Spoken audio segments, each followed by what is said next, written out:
What is up, everyone, and welcome back to Pokemon Sage. And not just that, but welcome back to the MunchingOrange channel. I have missed you guys, but we are finally here, and we are back with a brand new playthrough, although not a brand new game, because if you guys don't remember, Pokemon Sage here is actually a game I played through last year, or at least the demo of it. It's a Fakemon game that looks just absolutely amazing, being developed by some of the members of the 4chan Pokemon board, and I gotta say, this was definitely one of my favorite games to play through last year, and a brand new demo has come out a couple of weeks ago now, I think, but of course I haven't really been on YouTube the last few weeks, so today we're finally gonna get started on playing through this, and I've actually unfortunately lost my save file from the original playthrough, but that does give us a chance to start off fresh, which is definitely something I need after that long break. I'll definitely be talking about it later on in the video, but without further ado, if you guys are excited for the return of Sage and the return of myself, make sure to hit that like button down below. I am here to stay, guys, and I am very excited to bring you all some more videos, so let's get to it.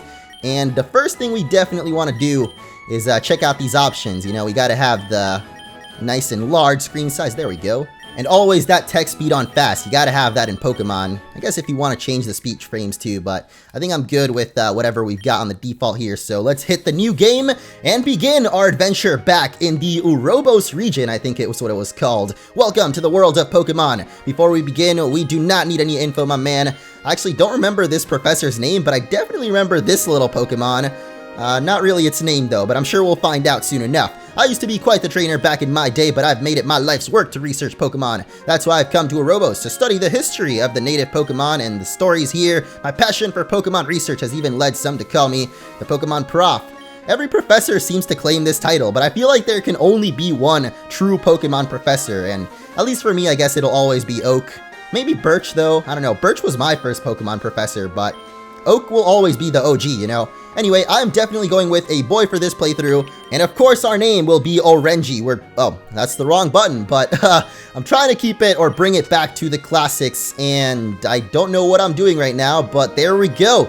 You're Orangey. Yes, like I said, we're bringing it back, even though that's actually kind of a new school name. I feel like I originally named all my characters Orange, and then at some point I switched to Orangey and it stuck. But anyway, here we are in the Urobos region. Let us start our adventure. Quite different from the usual room. I guess we're not alone. We got our sister. I'm gonna miss you when you go on an adventure. Oh wait, it's supposed to be a surprise. Don't tell Mom I said anything. Wait, what's a surprise? That we're going on a Pokemon journey? Isn't this like the thing every 10-year-old does? Or, well, I don't know about in this region, but oh my gosh, a Nintendo Wii U! And apparently they've got Glocktoon in there, which is, of course, a parody on Splatoon. Pretty cool, though. I like the reference, although nowadays, of course, we got the Nintendo Switch. But, Orangey, come here, please. I guess when this game was being developed, the Switch hadn't even been heard of yet, which is crazy, because I guess the Switch is only less than a year old. But your friend Sophia was here not too long ago. She said Professor Mangrove has a surprise. Oh, wow, his name is actually Professor Mangrove. I'm pretty sure I said he was like the man or something earlier, so I guess he literally is the Mangrove. And we got our running shoes too right off the bat. You'll see, just go meet Professor Mangrove. Alright, Mom. We can even run inside of our house. This is just the perfect start to a Pokemon game so far, you know? You gotta have those little check marks, like get the running shoes right off the bat, run inside of buildings, check and check. That's when you've got at least the basics for a good Pokemon game. So I feel like back in the day with Pokemon hacks and stuff, when they were on Fire Red and Leaf Green and Emerald, we couldn't run inside of buildings, and that is definitely something that I guess ever since Diamond and Pearl, like, you need that, man. I can't not run inside of buildings in Pokemon, or I feel like I'll be going too slow, I guess. But anyway, here we are in our starting town, and like I mentioned, this is actually, I guess we played through up until the first gym, since this game was, or the first demo of it, rather, came out about a year ago, but it did only go up to the first gym, and now I think we can head all the way to the second one, so not too much has been added, but since I lost my save file and stuff, you know, I'll try to play through it a little bit quicker than our original playthrough. But yes, as Sophia said, I would like to give you each your own Pokemon. Over on the table are 3 exceptionally rare Pokemon. Choose whichever you'd like. Now, I do kind of remember the starters of this game. Of course, first we've got the Grass and Flying Foliat. Really awesome, but not quite the one I'm going to be going with today. There's no rush in your decision. We got Kittling, the Tinder Pokemon. Very awesome as well, but there's no rush once again. Finally is Agwade, the Hatchling, which I think becomes a water and fighting type. But it was actually the one I used in my first playthrough. So in this one, I'm actually going to go with Kittling, the Tinder Pokemon. One, because I really love fire Pokemon, and also because I wanted to try using something different than, I guess, that first one. And I guess between Foliat and Kittling, I kind of like this guy better. And I guess I saw his name was like the Tinder Pokemon. I don't know why, I feel like Tinder is actually a name that might fit, but then again, maybe I just won't go with nicknames in this playthrough since they are Fakemon. I like to, you know, learn their actual official name that, you know, the creators gave him. So Kittling, a smart choice in such a cold climate.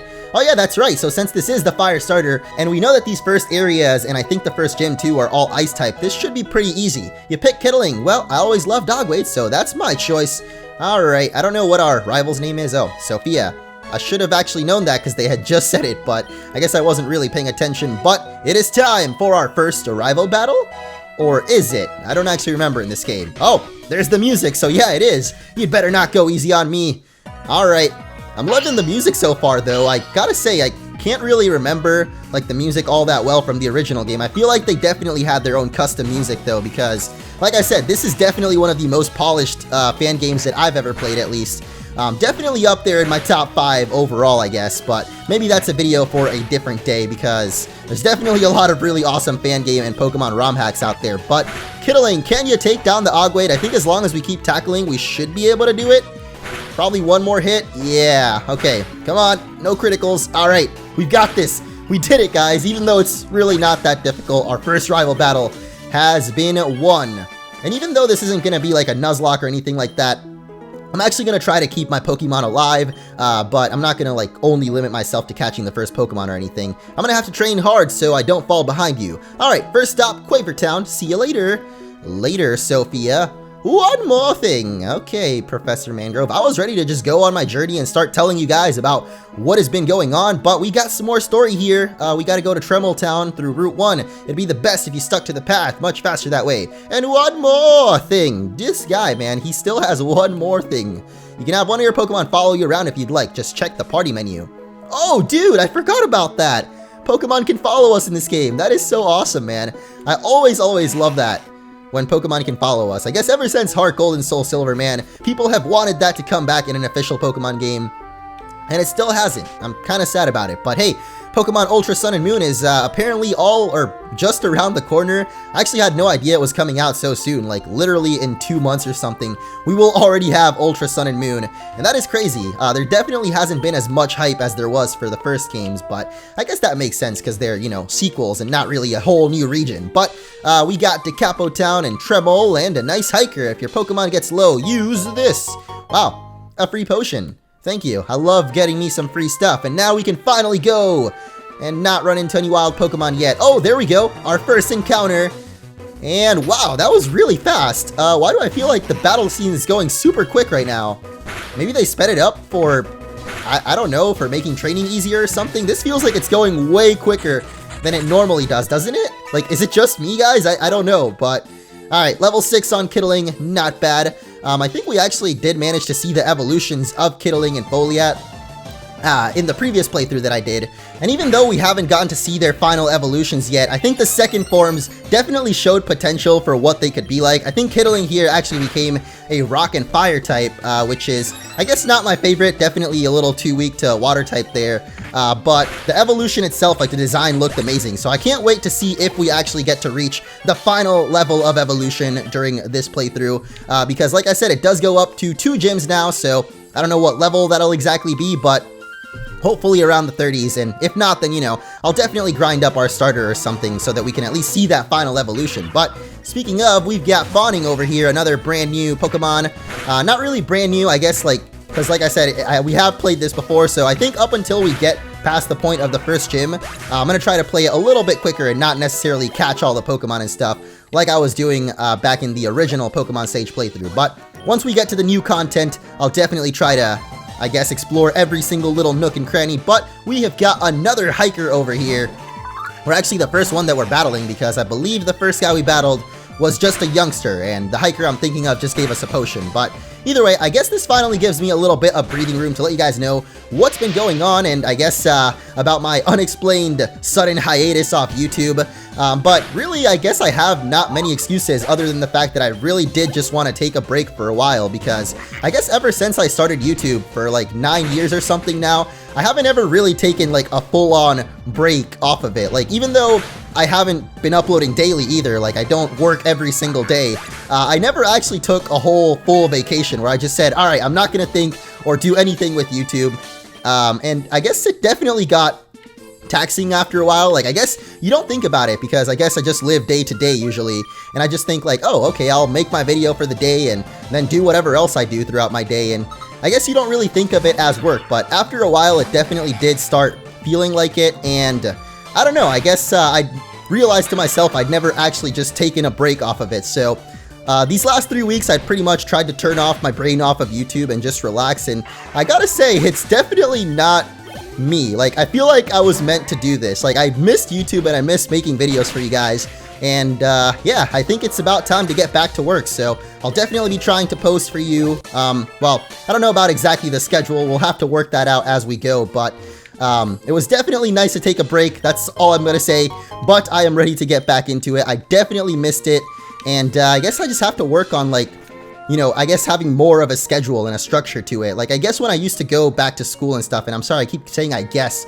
but I actually know of these things, but back when I was in school and I would also do YouTube, I feel like I had so much more structure that, you know, you could tell more clearly like when my free time was and when I had weekends off and when I could, you know, go out and I guess not work for a while. But now that I do YouTube full time, it's a little bit harder to blur the line between work and just relaxing and being lazy and playing games. So I don't know. I think the break was good though, and I'm sorry that I didn't really update you guys as much as I should have throughout it, but I definitely needed it and I feel refreshed and ready to go. So let's take out a couple more pen glyphs. And actually this one here, not quite going down, so might give us a chance to catch it. I don't even know if we're actually supposed to be heading through this cave.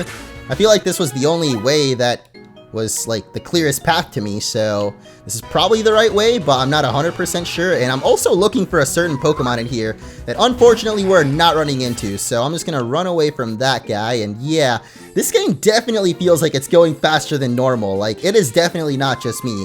The Pokemon in there sure are tough. You look like a newbie, might be best to avoid going in there if you're struggling. Wow. This guy really thinks that? Like, dude, did you not? Okay, I guess he didn't see us, but we kind of just destroyed through that cave, so I don't know what the heck he's talking about, but that actually just led us back to the beginning of the route, so clearly that was not the right path. And here's another Capig. I remember when this guy, or like when we first started this video, and I said I didn't remember his name. I wanted to say something with Capybara, but I guess it's Capig. It's like a little combination of both, I guess. But that was a Pokemon I think we also used during the original playthrough. So I'm trying to look for some new Pokemon, some stuff that we haven't seen the evolutions of. Definitely let me know in the comments what kind of Pokemon you would like me to use in this playthrough, if you remember the original one maybe, or if you just know or have played this game, which by the way, you can definitely download it down in the description. Demo 2.0, like I said, is out, so if you played the original and want to play up to the second gym now, you can do that. But here is Trembletown, Black Suit, White Snow, Warm Hearts, and a nice lady named Sequoia. Hey, Orangey, what brings you to Trembletown? Oh, shoot, you're right. The professor does need some today. What does he need? I totally forgot. I've got to go. Meet me back at the lab. Wait, what does the professor need?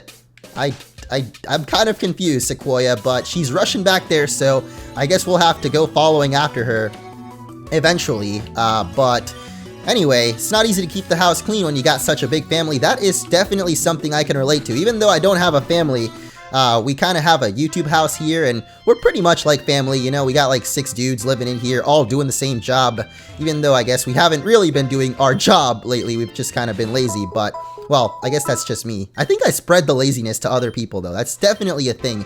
And not just that, I feel like other people that are lazy can also spread their laziness to you. Like, that's definitely proven right there. It's almost like yawning. Like when you yawn and then someone nearby you yawns, you almost think like they're actually contagious, even though I guess they're not. I think it's like a psychological thing. Like, you hear the sound of a yawn and maybe it makes you want to. I don't actually know how it works, but the point was that I have a house here and we all, like, you know, we have a couple of people living here, basically like a family, and it is very hard to keep it clean, like that mother said. And I don't know why I'm actually talking to all the people in these buildings, because they're not giving us anything right now. I wish I had a hat to cover up my bald head, or at least a Capig to sit on it. That's pretty cute, man. I kind of like to imagine that guy with the actual little pig on his head. Pretty cute stuff. But we got the mining squad over here, taking a nap apparently, and I guess that's about it for Trembletown. I really thought we'd get something more useful out of it because, you know, it's a whole entire town, but literally no one in this town seems to give us anything other than small talk. Then again, I don't think I checked this building here. Aha! I never got very far in my own Pokemon journey, but the friends I made will stay with me forever. Okay then, never mind guys, we literally got nothing out of this town, or at least no items of value, but we did progress the story a little bit, and that's all that matters. But not really, I'm gonna get myself some items. Whoa! What is up with that big old icon right there? It looks weird, but I kind of like it actually. It's different. It's definitely unique for this game, and that is something that I gotta say, I guess when there's so many Pokemon fan games out there, or well, at least I feel like there's more coming out every day, even though a lot of them are getting like cease and desist from Nintendo and stuff. I feel like the community for Pokemon fan games still continues to grow, both creators and people that want to play them, of course. And it's awesome because I love me playing some fan games and seeing like the original ideas, or I guess like the uniqueness of each one. Which is actually what I was about to get to. With so many fan games being out there, I feel like you really gotta stand out and like kind of be unique, because everyone, I guess at this point, or not everyone, but whoa, there it is, Cub-Zero finally appearing. And I actually really wanted to try to catch a Cub-Zero because I feel like this is a Pokemon that I really liked from the original playthrough and didn't really get a chance to train. And I believe it is also a dark and ice type, so really cool combination. No pun intended. It's literally like Weavile, and Weavile is actually one of my favorite Pokemon, so definitely awesome there. I'm gonna go for the Pokeball and hope for the best. But what I was saying was, I guess, when there's a lot of people, or so many people actually doing fan games now, I guess you really gotta stand out, or I guess have something like unique about it. Oh my god, did I really just do that? This is what happens when I focus on commentating, or just my stories, and yeah, I don't know. I gotta say with this game though, the Pokemon following and just the actual Fakemon, I guess when you have a game with Fakemon, you already have something unique about it that no one else technically will. So yeah, this game, I mean, I feel like it has it all. I'm just really excited to be back into it, and actually excited to be back recording in general, because as I mentioned guys, taking the break was good, but like after a while of just sitting around and watching anime and playing games, I really felt like I wasn't accomplishing anything at all in my life, and making these videos for you all and getting to read your comments and actually completing the games as well definitely gives me a sense of purpose that I've missed over the last few weeks. So Mr. Mangrove, thank you for bringing my assistant back. Oh, I guess she just wanted her back? Oh, okay. Oh no, my professor was stolen! I mean, Pokemon, when did this happen? I was on Route 1 and... Whoa! I forgot we got like cutscenes in here too. A suspicious character in a poncho and a hat stole your Pokemon? Who could it ever be? Orangey, didn't you see anyone like this, did you? I didn't see anyone like that on my way back. They must have gone towards Trembletown. I've never heard of something so despicable. Except the actual movie's Despicable Me. Or actually, just the minions. I think the Despicable Me itself isn't that bad, but the minions... Sophia, go ahead and take the last Pokemon, at least until we get to the bottom of this. Thanks, Professor. I'm gonna try and get my Pokemon back. Oh, Sophia, before I forget again, I have something to give both of you. Oh, is it finally Pokédex time? There are still many types of Pokemon we know very little about. This device will record the data on anyone you catch and allow me to enhance it. Yes, of course it is the Pokédex. I mean, we don't even need you to describe it, bro. Like, we already know what it is. Like, that's what I guess I was trying to say is, there's always gonna be the same things that go on in a Pokemon game. Like, in the official or in the fan games, you'll always get a dex, you'll always go after the 8 gyms. So I think it's really up to the fan games to, I guess, try and do a unique twist. And some people do that by just scrapping the 8 gyms altogether, which I guess was the case with Alola as well. So maybe we'll see more official Pokemon games as well, trying to switch it up a little bit, switch up the formula. Man, am I glad I caught you before you left. Wow, I still can't believe my baby brother is leaving Dakapo to go on a journey. Dad and I are rooting for you, kid. As a matter of fact, we got a little present. Hey, the Pokegear. I don't actually know what this does in this game, but I guess we'll find out. You'll be able to keep in contact with us, so don't forget the folks here in Dakapo. Man, that is actually something I do struggle with. Hey, take care out there, alright? Remember, you can always come back home. We'll be waiting for you. That's pretty heartwarming, man. I gotta say, I miss my family a lot as well. That was what I was about to say. Is when you go away from home, similar to a Pokemon journey, I guess you could say I literally made a Pokemon journey, and hey, we get another chance to catch Cub-Zero.